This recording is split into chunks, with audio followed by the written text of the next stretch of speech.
And I'm going to record it. All right. So, good morning, everybody.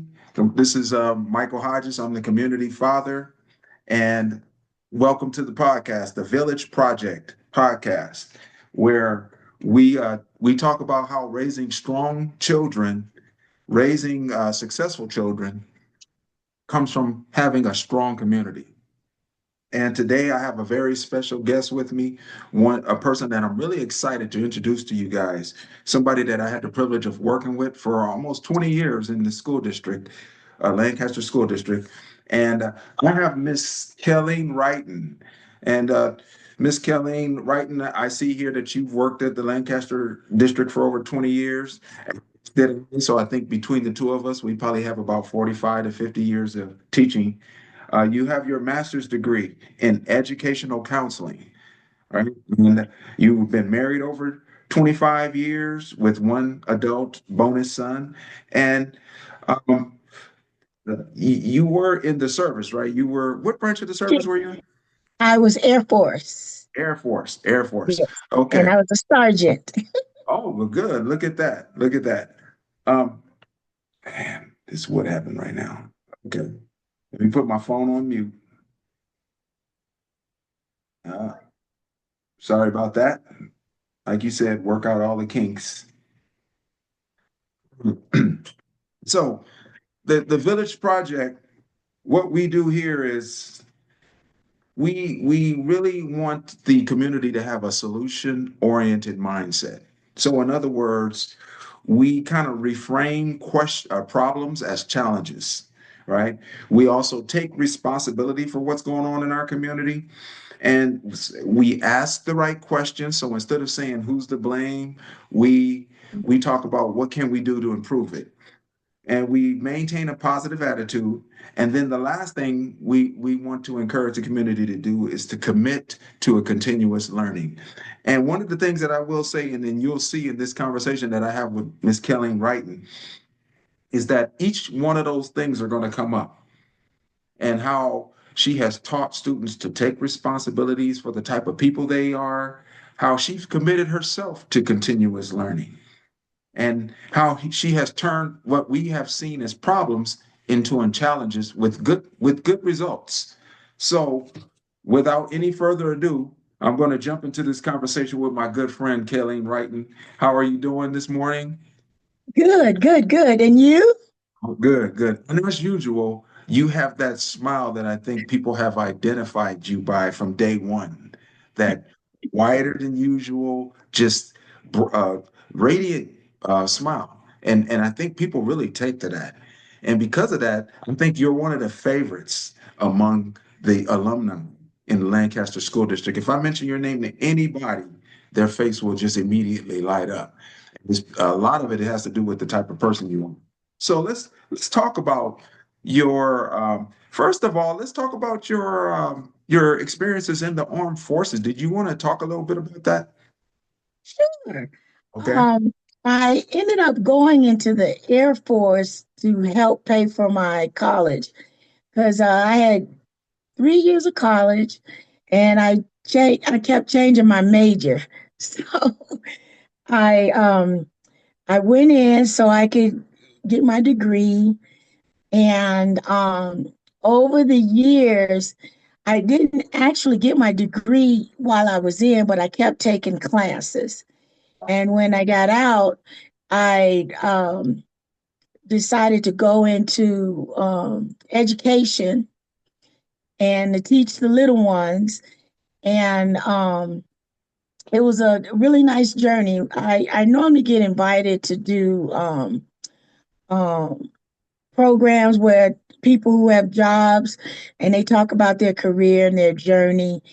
And it actually took me 14 years, off and on, changing majors and stuff to actually get my degree. And when I tell students, when you have your degree, they don't ask how long you have it. They just want to know if you have it. And I started out subbing. And that's one of the things young teachers, I always suggest to them to sub first because if you can hold a class down sight unseen, the secretaries are going to be calling you because you're not sending kids up to the office every other minute. And um, that's how I am right now. So, Darlene, I wanted to ask, how long were you in the Air Force? I was in about 7 years. It was during the Desert Shield, Desert Storm era. So I'm a veteran of that era, even though I didn't go in the area where they actually had all the fighting, but I was stationed in Germany when the Berlin Wall came down. And I always like to tell students about that. And it was a really nice adventure. My first base was in Cheyenne, Wyoming, and it was there that I learned about the Black Cowboys and the Buffalo Soldiers. And after that, I went to Germany, and I was west of Frankfurt and in the Hunsrück area of Germany. And after that, I came to Norton, which is now closed, Norton Air Force Base down in San Bernardino. So, one of the things I know about the armed forces is that out of the four, it requires the most amount of intelligence to get into the Air Force. Because I took all four tests because I was rejected by all four of them, by the way, because I had really bad flat feet. Hmm. But so in my mind, you becoming a sergeant, that's no small feat. Do you want to No, just expound on that a little bit? sure. Um, I was what they would call a fast burner because I got my promotions ahead of time, senior airman below the zone. I got that. And then after you become a senior airman, then the next progression is sergeant. And I was, given a leadership position, but during that time, my dad passed and while I was in Germany, and so they gave the responsibility to other people, so I could handle the grief. Yes. I'm pretty sure that that experience should really help you in your teaching career. Oh yes, yes, yes, yes. I always had a straight line.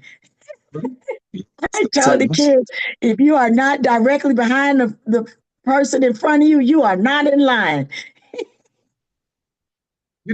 speaking of the straight line, as you and I were talking on the phone the other day, a name came up that I was familiar with, Jerry Kelly. And Yes. you actually talked about several students that I remember, but his name more than anybody. And so I wanted you to tell me about him and how that bond between you two formed. Oh, okay. I was teaching in class and he was cutting up real bad. And at that time, um, they would cite the students with a ticket, and that ticket was $270. And he went to court, and the parents couldn't pay for the ticket; they had to pay for it. And the judge told him that if he did, he had to get a paper signed saying that he apologized to me and my class.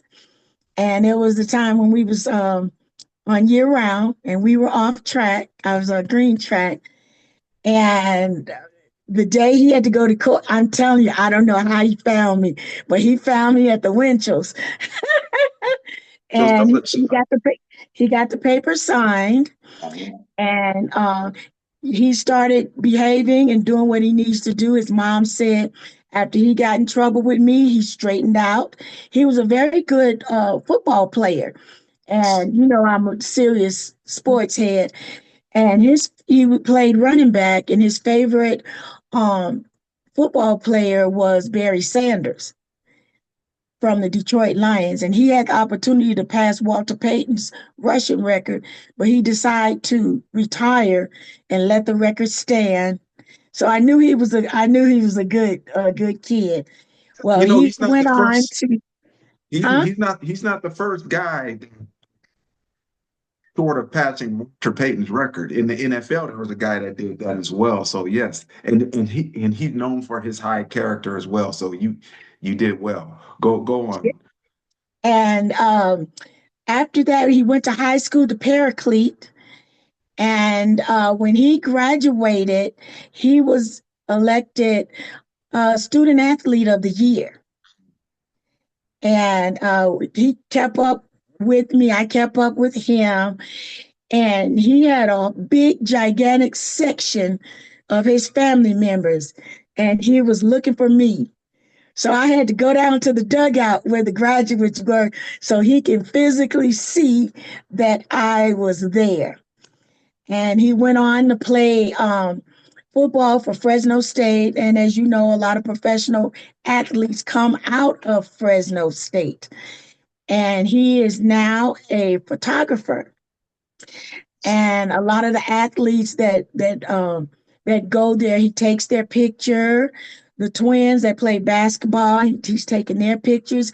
He does pregnancy pictures, with the belly and all of that.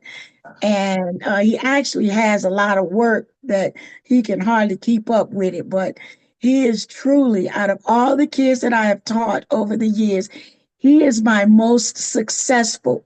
I've had a lot of successes, but he is my most successful student that I have taught. And I'm still in contact with him to this very day. I go to the baby showers. His mom got married and she made sure I was there. And she'll tell anybody who listens, that's Jerry's sixth grade teacher. He's in his 30s now. So just so everybody remembers, that relationship started with you giving him ticket. And by the way, I need to say something about those tickets because I remember when I was on campus, how all the teachers knew that you were having kids ticketed when they were acting up in your class. And boy, we would scare kids with that. You better watch out for Miss Wrighten. She don't play. She will have you ticketed. And so, but that's how that relationship started with Jerry. And look what it turned into.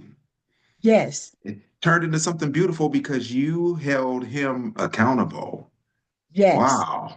That's And amazing. one of the things that I do in every class that I have ever taught, I give each kid an index card and I ask them to write their name, their birth date, their address, and telephone number, whatever they know how to do. And it's private. So, you don't have to say, oh, you don't know your address or whatever. And one other thing I always ask, if you are the oldest, the middle child, you're the baby, or you're the only child. If they're the oldest, they're going to be in charge. If they're the middle child, Jan Brady, Marsha, Marsha, Marsha. If they're the baby, they're the last of the Mohegans. Parents are tired and they just do what they want to do. And if they are the only child, they know eventually if they don't get it now, they still gonna get whatever it is they want. You know, part of what we're doing here at the Village Project is we're focusing on the underperformance of kids in the schools. And so it's something I know that you're familiar with. But the focus that I'm really trying to drive home is how the parents have a big part to play in that. It doesn't just fall on us teachers. Uh, and so one of the ways that I would love to help parents, to support parents, is to just show them about habits that would help them to be a better parent to their kids, and that would produce results. And so I want to talk to you about some of the habits that you had, even as a teacher, and you said something to me that I thought was surprising on our phone call. You said that you routinely gave your phone number out to kids. So can you tell us more about that? Oh yes. Um, when I'd have the parent meeting or back to school night, I gave my home phone number out. I didn't give my cell, but the home phone, because my husband, he would answer the phone, and at that time they didn't have a whole lot of things, and so he'd answer the phone angrily, especially if he didn't know who was calling. And I had a student. I always told my students, if you can't turn in your project or your parents can't bring it up, you need to call me and let me know. Yeah. And this young man had a project that was due, and I wasn't home. But Mr. Wrighton took the message, and very, he was like, Mr. Wrighton, you make sure Miss Wrighton get this message, because I wanted them to get that skill, because life is lifing, and things happen where you can't. And that's a habit that I believe you can plant that seed and it will grow. And I also made myself available. So um if the kid says, I don't have any homework tonight, you call me and check and make sure. And then I would always let the parents know, even if they say they don't have any homework, you can always read for 30 minutes, have them read to you. That way you kind of know what's going on, and they can practice their math facts. So, first of all, just to talk a little bit about that habit that you had of giving your phone number to them. Love the fact that you said that parents could always call to verify them. That's actually a habit that would like to share with parents as we begin to mentor them. Mhm. Please call the teacher to verify what your kid says. And then, but the one thing I thought that was important that you were showing the kid is that you were showing them integrity, what integrity looks like. In other words, don't uh, don't agree to do my homework assignment and then let it not happen and it just disappears into thin air. In other words, there needs to always be an explanation on why the homework is getting not getting done. And they didn't have an excuse because they had your number. So they can always call you. So I bet that that practice had a lot of kids getting their homework done at all costs. It did. And the crazy part is the students that got the A's and the B's, they was the one that always called. The ones that needed to call never do. Just like when it's time to go to school, uh, uh, we ask the parents to come and their participation, and it's always the same ones. And that's one of the things I try to do is empower the the parent. Even if you don't know the subject, there are some things that you can do. If you don't know how to do quadratic equations, you know that if they don't know the math facts, that's something that you can make sure that they do. On the way out the door, what's 5 times 5? You don't know it? Then I guess we're going to work on our 5 timetables tonight. And, Before we get things into like that. Before we get into empowering parents, because I can't wait to hear all the advice you have for parents, I did want to ask you about one more habit that you had in the classroom. Uh-huh. You told me that you had the first boy open the door. And so Yes. when they were walking in as a class, the first boy always did what? The first boy in the line would hold the door Okay. for the class. Yes. And it was a wonderful habit. And then I had some girls ask, why can't the girls hold the door? And then I just went off the rails. I'm like, did everybody want to burn the bra? I'm a woman, hear me roar. I'm like, whoa. And then I evolved into the boys are men in training. Uh-huh. Just real simple. Yes. That's and you were teaching them basically what type of person to be.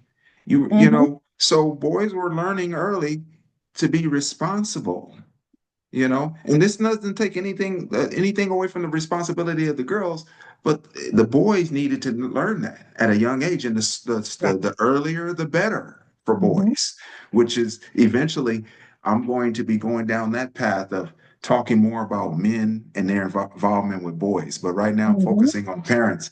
And so I love that those habits about you. And those are habits that I actually want to share with parents as well. But speaking of empowering parents, while we were talking, you said something that I had to write down, and you're getting credit for this quote. But you said, "I cannot want it more than you want it."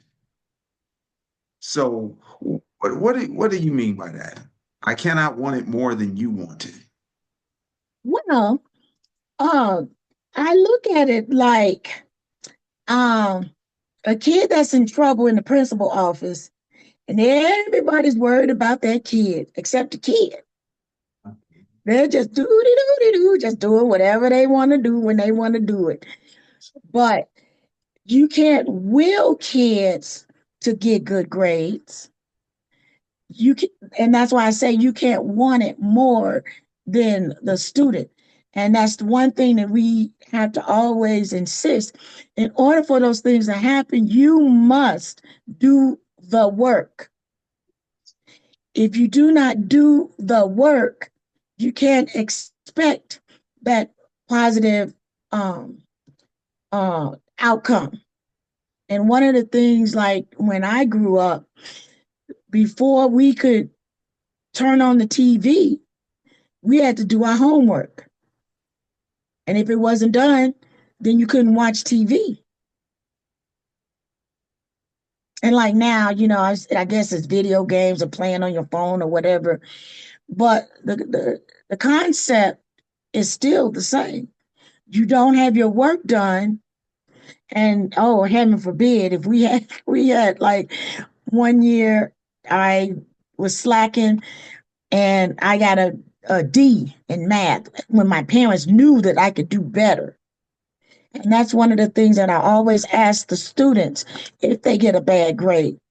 Did you do your best? Now, if you didn't do your best, then you know why you got the grade that you got. But you must do the work. Yes. So, staying on that quote, I cannot want it more than you want it. You were basically saying the student needs to want it more than you do, right? Exactly. So, how do we get the student to do that? Wouldn't you say the parent plays a big part in that? Oh yes, because you can have like routines at home. Routines at home. And you know, like you know that you got to get you some rest. You got to get you some rest. It's good to have a breakfast. It whether it's at home or at school, and just checking, just actually checking. Don't believe what they say. You check it, and if it's not right, whether you if you are the parent and you don't know if it's right or anything, that's when that uh call me So, or I just, email me and things like that. And one of the things um which is a good idea, like if you're not really good with the math, you can practice math facts with each other, test each other, quiz each other, and things like that. All it is time, and I don't look at it as empty time. Being on the computer 4 or 5 hours, just do do do do do, when you can channel that energy in getting your basic foundations. you know, I cannot want it more than you want it. That was a phrase that was directed toward teachers, I mean, toward parents. In other words, I cannot want what's best for your child. I can't want it more than you do. As a teacher, I can't want what's best for him more than you want what's best for him. So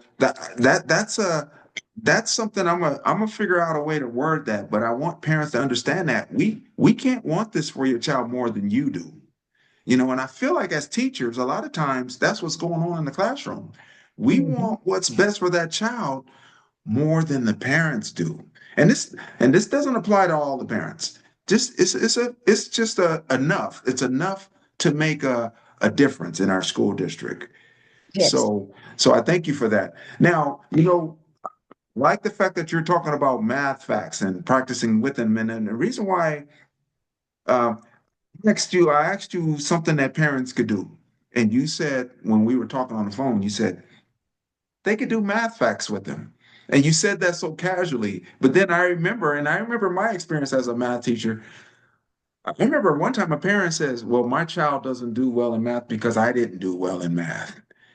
And so I asked you a question and I said, how do we encourage a parent who didn't do well in math to help their children with their math homework? And the first thing that came out of your mouth, do you remember what it was?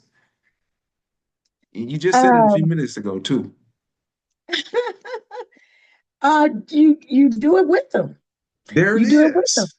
And um when I got that year semester, I got the bad grade. Uh, Um, my dad, we had to have our math facts. 1 through 12.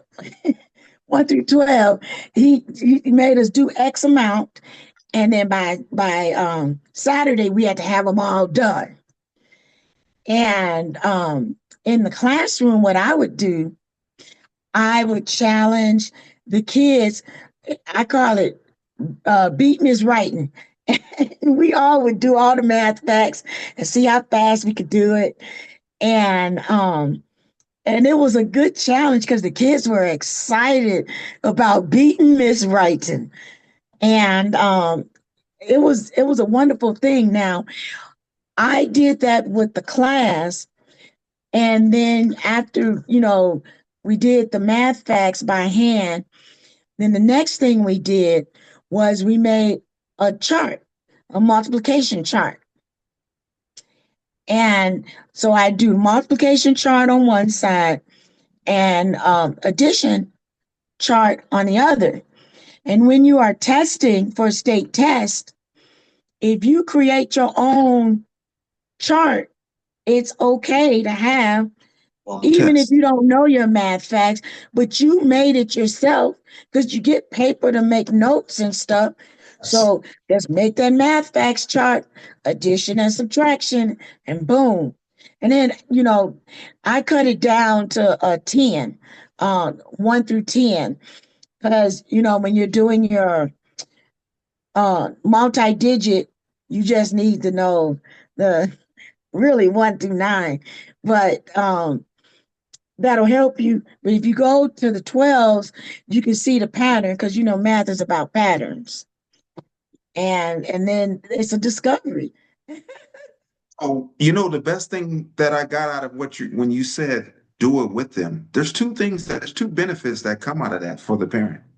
Not only, like if you're a parent that's weak in math, when you do the work with your child, you get to learn it right along with them. That's one benefit. But guess what else is happening? Look at the relationship and the bond that's taking place between that parent and child, That is you know? correct.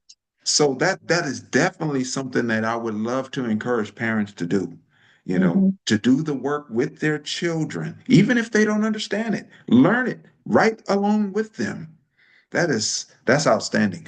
So then as we were talking, you said, and you even alluded to this earlier, you said something about taking away their privileges. And we understand that in today's society, having a phone and even being on the computers and TV are privileges.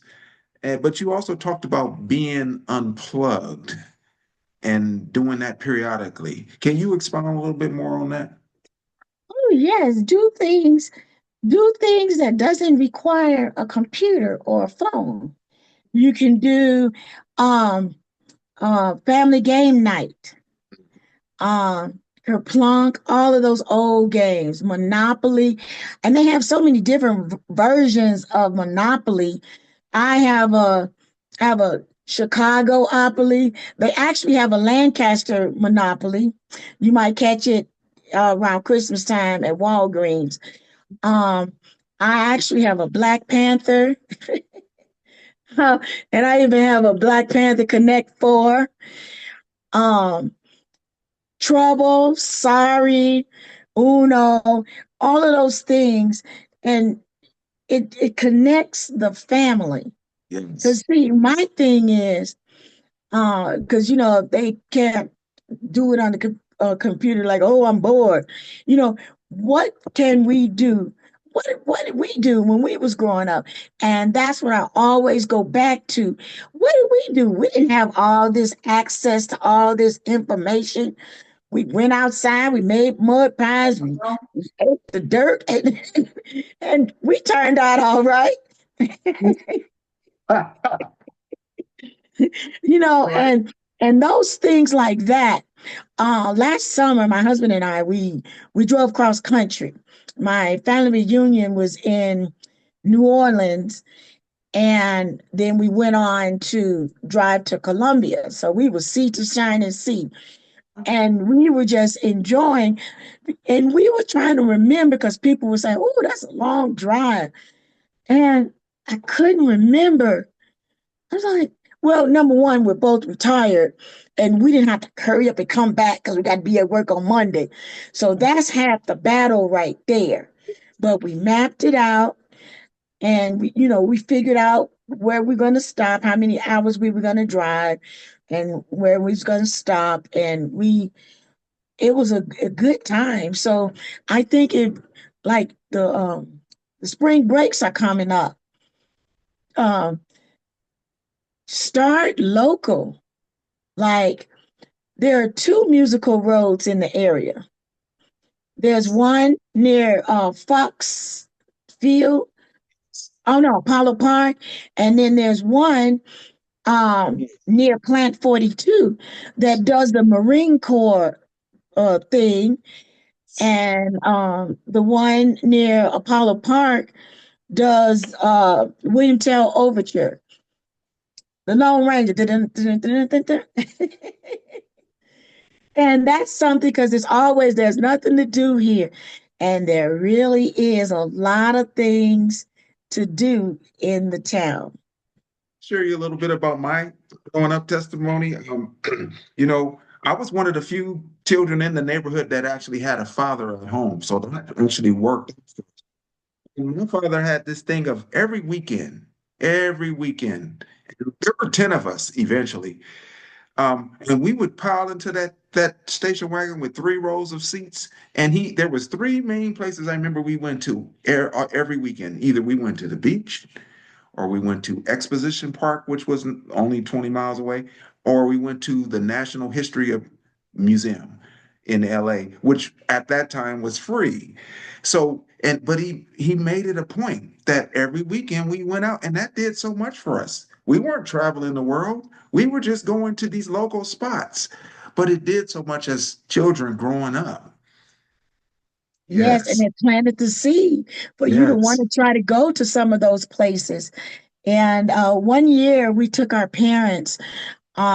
We went to Memphis to the Civil Rights Museum, Mhm. and that's the Lorraine Motel where um, MLK lost his life. And then across the street, they have things, and they the building where it was shot from. They sealed it off, but they have a plexiglass so you can kind of see the room that he went into and the angle and everything.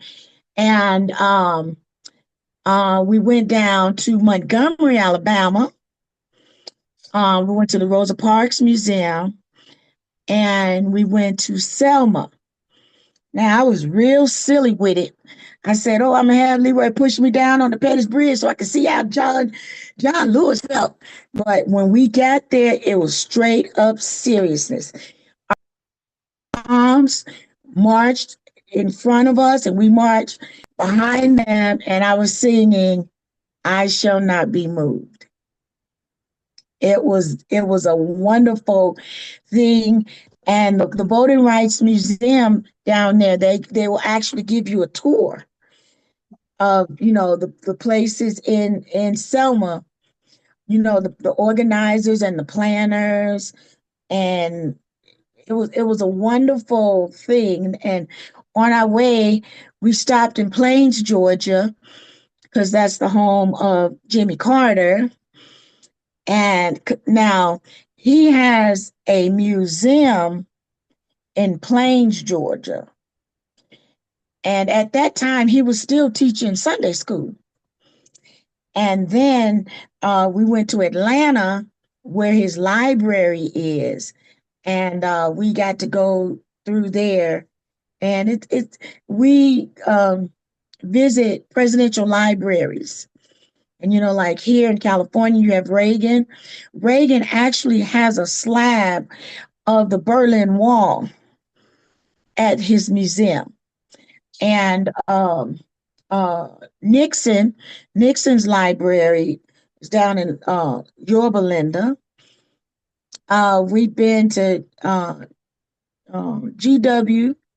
Bush. We've been to LBJ. We've been to Clinton. And we've been to Jimmy Carter. And they have a little passport book where you can get it stamped, you know.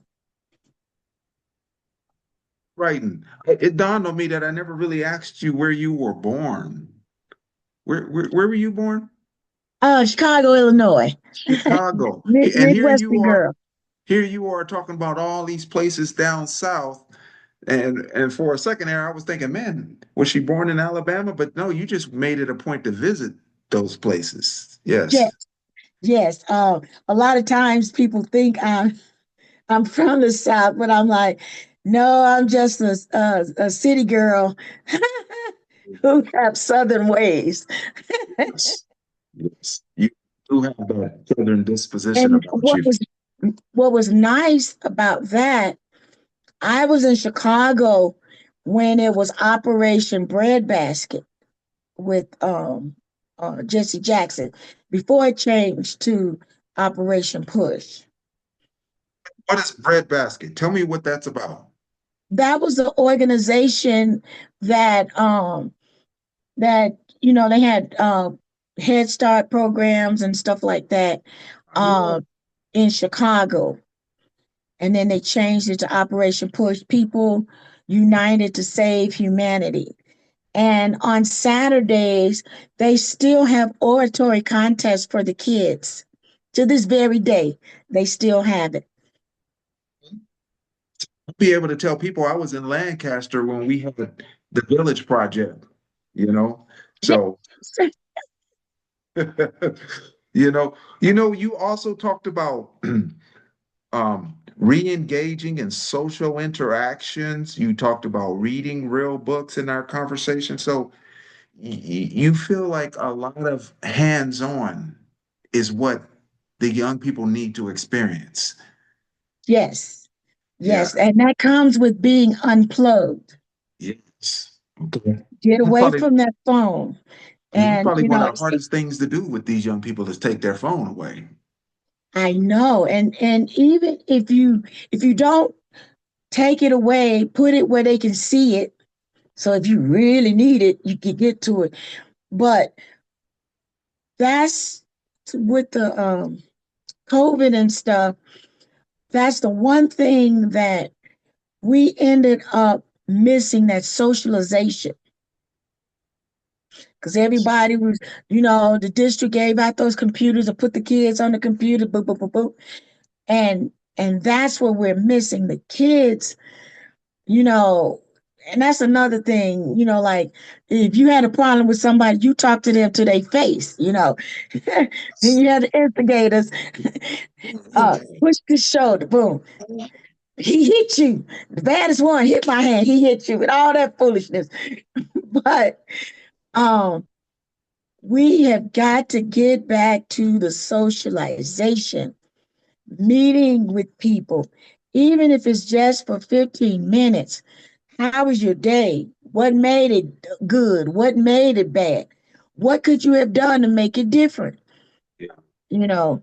And that's the question that I always ask kids. If you didn't get, just like when coaching basketball, the girls, I couldn't stand them talking about, uh, we we lost because the refs was calling the game bad. Come on. And I would tell them, all of them with their parents there, I don't care.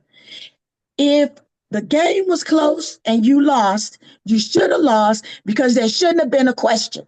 Period. Shouldn't have been close. What could I have done? Could I have made a couple of extra baskets instead of going to play and go up to the street to the McDonald's? Could I ran a couple of more laps? Could I did a couple of more suicides, in the gym to get my win together? You know, it's I mean, you have the team, but your part and your contribution to the team, if I had made if I had stayed 10 minutes more after practice and practice and hit the square. Stop trying to do all that new fango dango foolishness. A good inside game be the outside game every day. You know what, Miss Wrighton?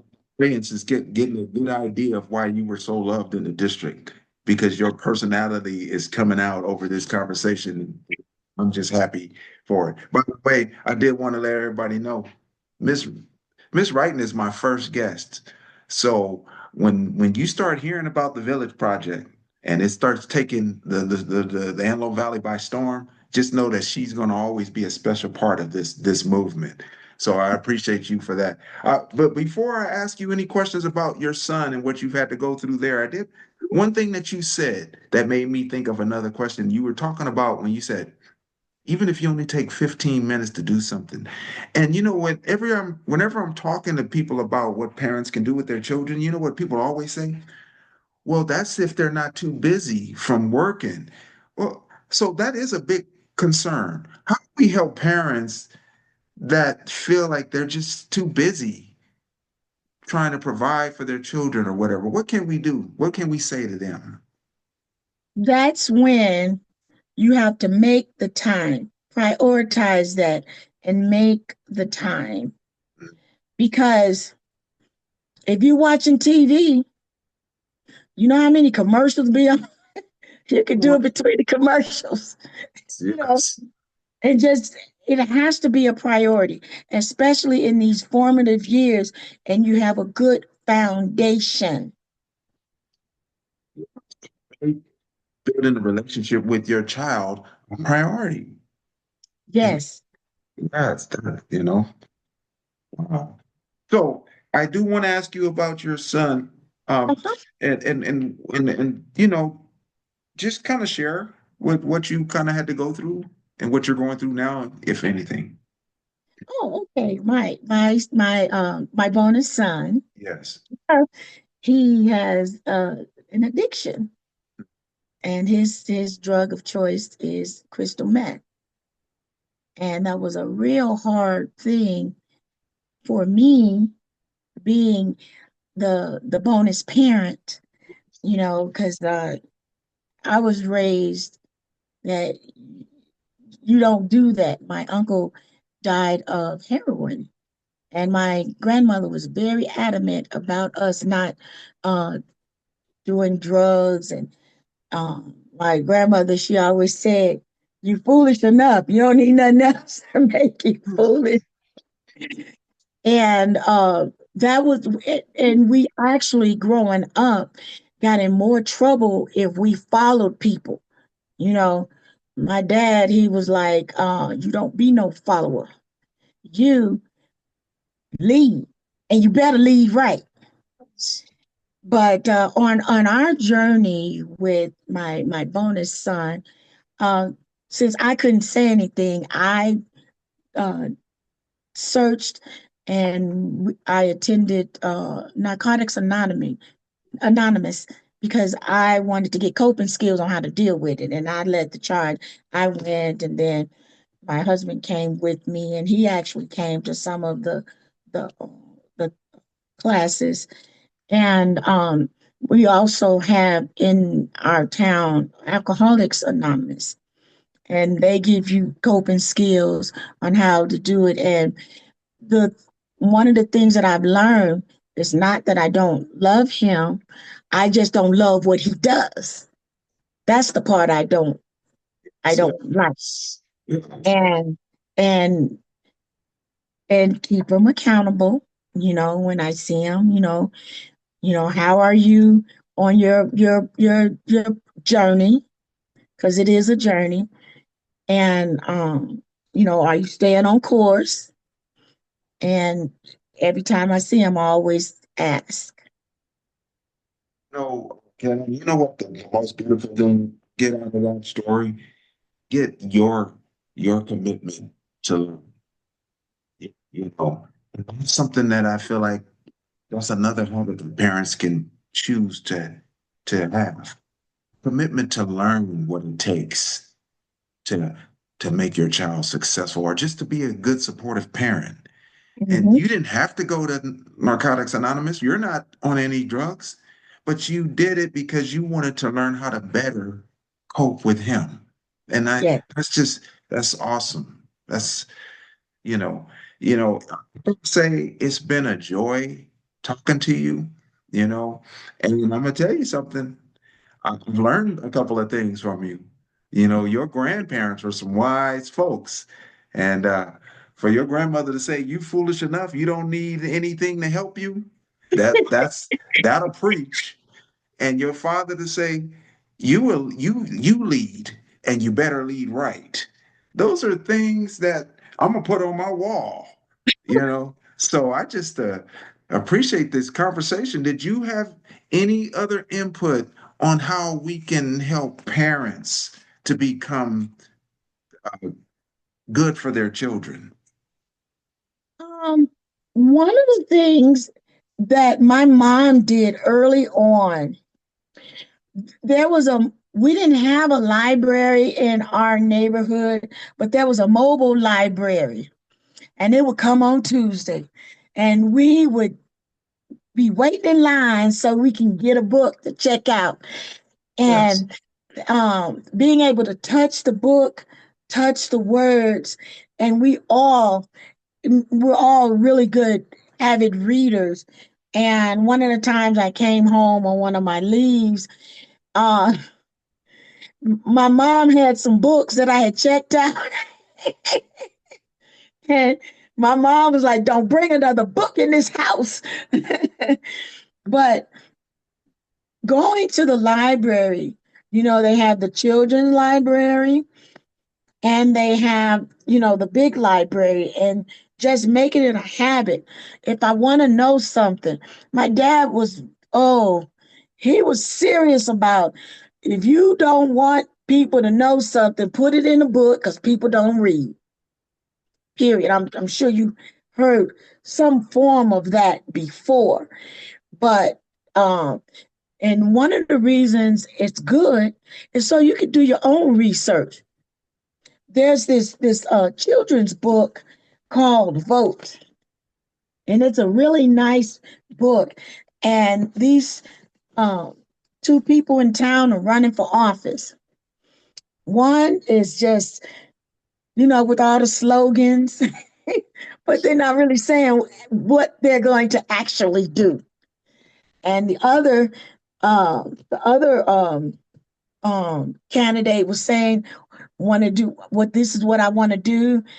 And that is planting the seed for people um, to do their uh, civil engagement.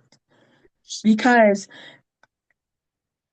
even if you can't do a whole lot of stuff, you could be on the school board and help make policies for the kids in that area.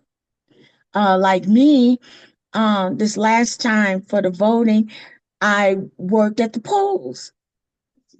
So people think that it's this big thing and you can't do anything. Yes, you count, you Yes. matter. And Yes. just those little things like that can make a difference. You can get on the PTO board at the school. Yeah. Little things like that Because the way I see it, we gonna take off to recuperate from that party we went to. Yes. So use that same energy to say, hey, this one day I'm gonna take off and I'm gonna do something for my kid. Because at the time when we was growing up, the parents could come on campus and this and that. And that's one thing. You don't want it to be the day that you decide to do something else that mama come up. It wasn't pretty. And I remember, I'll never forget this. I was at a high school that was out of my area, and it wasn't down the street, the school where everybody else went. And that one day, I played hooky from school. I saw my uncle on the train, and he said, guess who I saw today? Yes. And so my mom planted the seed. You don't know when I'm coming up there. You better be there.